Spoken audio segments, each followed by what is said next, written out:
मुख्यमंत्री पुष्कर सिंह धामी ने मंगलवार को करीब 85 करोड़ की परियोजनाओं का शिलान्यास और लोकार्पण किया।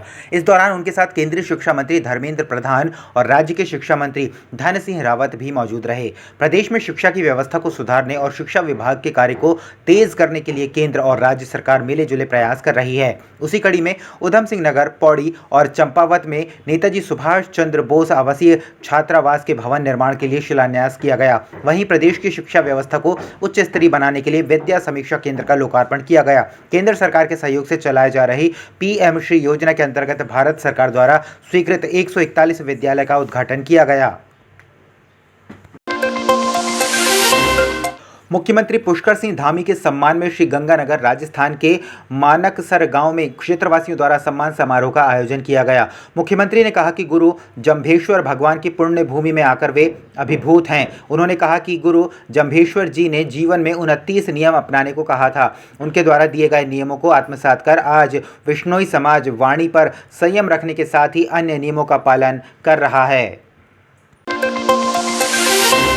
आगामी लोकसभा चुनावों को लेकर भाजपा ने अपनी तैयारियां पुख्ता करनी चालू कर दी हैं। इसी सिलसिले में आज देहरादून के एक निजी होटल में भाजपा कार्यकर्ताओं की एक बैठक बुलाई गई थी। इस बैठक में केंद्रीय शिक्षा मंत्री धर्मेंद्र प्रधान, प्रदेश भाजपा अध्यक्ष महेंद्र भट्ट और कैबिनेट मंत्री धन सिंह रावत मौजूद रहे। मीडिया से मुखातिब होते हुए प्रदेश अध्यक्ष महेंद्र भट्ट ने कहा कि इस बैठक में 3 विषयों पर चर्चा की गई। अब तक हुए कार्यक्रमों और आने वाले कार्यक्रमों पर भी समीक्षा की गई। साथ ही 17 सितंबर से प्रधानमंत्री मोदी के जन्म दिवस के अवसर पर सेवा पखवाड़ा का आयोजन किया जाएगा, जो कि 2 अक्टूबर तक चलेगा।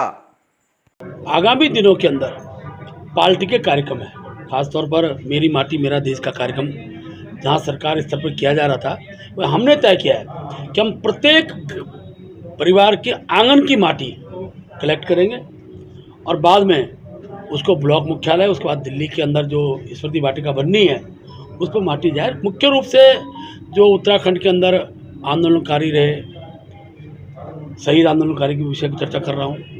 इसके साथ साथ अनेकों स्वतंत्रता संग्राम सेनानी हैं, सेना में अनेकों लोग शहीद हुए हैं, उन सबके घरों की माटी, उनके आंगन की माटी, अभी तक गांव की माटी सरकार द्वारा एकत्रित की गई, लेकिन हमने कार्यक्रम और स्वरूप दिया है, आंगन की माटी ये लेकर हम एकत्रित करेंगे। उससे मोदी जी का जो संदेश है, ऐसे व्यक्ति, ऐसे लोग जो समाज में जिनका भी स्थान है और उनकी चर्चाएँ होती नहीं हैं, ऐसे सब प्रबुद्धजन भी होंगे, साहित्यकार भी होंगे, लेखक भी होंगे, उत्तराखंड की विभिन्न प्रतिभाओं के आंगन की माटी भी स्मृति बन का एक स्वरूप बने, उस दृष्टि में कार्यक्रम को इसमें रखा हुआ है।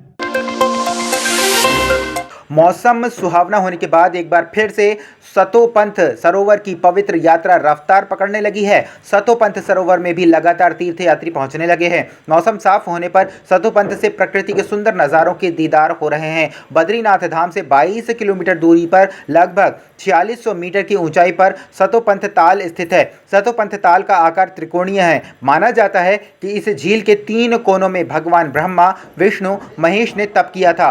सतोपंथ पहुंचे स्थानीय श्रद्धालु संजय कपरुवाण, विजय और मयंक भट्ट ने बताया कि इन दिनों सतोपंथ में मौसम सुहावना बना हुआ है। रुड़की से 7 किलोमीटर दूर विश्व प्रसिद्ध दरगाह पिरान कलियर सहित कई दरगाहों को दरगाह प्रशासन द्वारा देखरेख की जाती है, जिसमें कार, मोटरसाइकिल की पार्किंग सहित प्रसाद के भी बड़े महंगे ठेके छोड़े जाते हैं। पर पिछले काफ़ी दिनों से दरगाह प्रबंधन की लापरवाही के चलते ये ठेके नहीं छोड़े गए, बल्कि उक्त लोगों को प्रतिदिन के हिसाब से वसूली की जा रही है। वहीं उस ठेकेदार ने मीडिया के समक्ष यह शिकायत रखी, जिसने कई दिन पहले से दरगाह प्रबंधन को अपनी कोटेशन दी हुई है। बड़ा सवाल यह है कि जो प्रसाद का पहला ठेका छोड़ा गया था वह 1,77,00,000 रुपये का था, और जो फिलहाल डिलीवरी के रूप में प्रसाद की दुकानदारों से रकम वसूली जा रही है वह भी 1,77,000 रुपये के हिसाब से ही वसूली जा रही है। जबकि अगर नए ठेकेदार को यह कॉन्ट्रैक्ट दिया जाता है तो ठेकेदार के मुताबिक उसने 2,786,00,000 रुपये अपनी कोटेशन में भरे हुए हैं। के नंबर जो प्रसाद बिक्री का ठेका है, दुकान नंबर 1, उसका जो पहले से ही 1,76,00,000 रुपए का ठेका चल रहा था।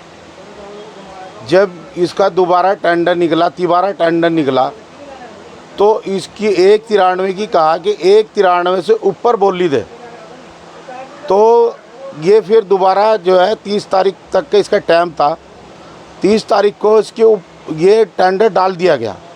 अभी तक ये टेंडर खुले नहीं है, 13 दिन हो गए, कोई भी टेंडर खोलने के लिए तैयार नहीं है। सीओ साहब को कह रहे, सीओ साहब से इसमें साइन करने के लिए तैयार नहीं है।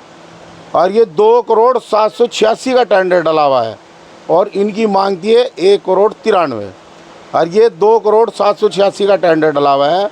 इसमें 3 टेंडर डले हुए हैं, जिसका ज़्यादा हो उसको टेंडर को खोल कर दिया जाए।